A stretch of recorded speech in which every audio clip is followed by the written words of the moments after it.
My first meeting with Hitchcock took place at his offices at Paramount Studios.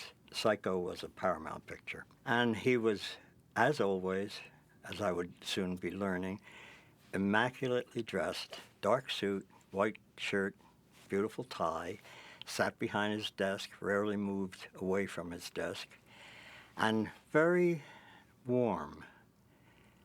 I found coming from him a kind of warmth that was not that common amongst directors in those days, nor is it today.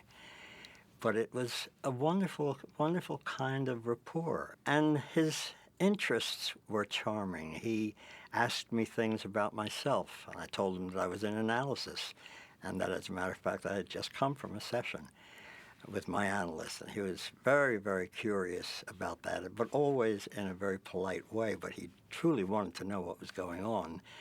And I thought that he probably felt that there was more to writing a movie than simply talking about the movie, and I was right. The next day, after the first meeting, we began talking about this movie that we were going to make, called Psycho.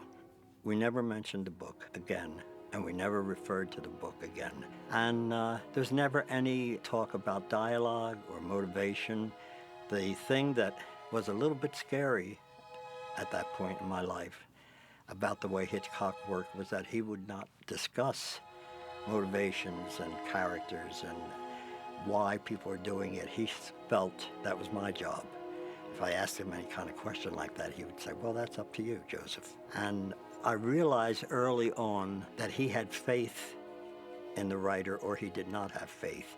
And if he didn't, I don't think you'd be working with him. And he did an interesting thing, though, which kind of amused me and touched me. After we had been talking daily for about a week and a half, he said that he and his wife were taking a cruise. And he said, while I'm gone, why don't you write that first scene in the hotel room? And I said, fine, I'll do that.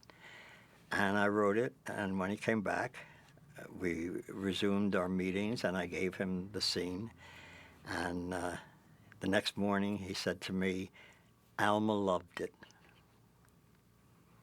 And I was very touched because obviously he liked it too, but it was lovely of him to tell me how his wife felt about it because that was a little easier for him to do. He was not a sentimental man, or he was, but would not show it, let's put it that way.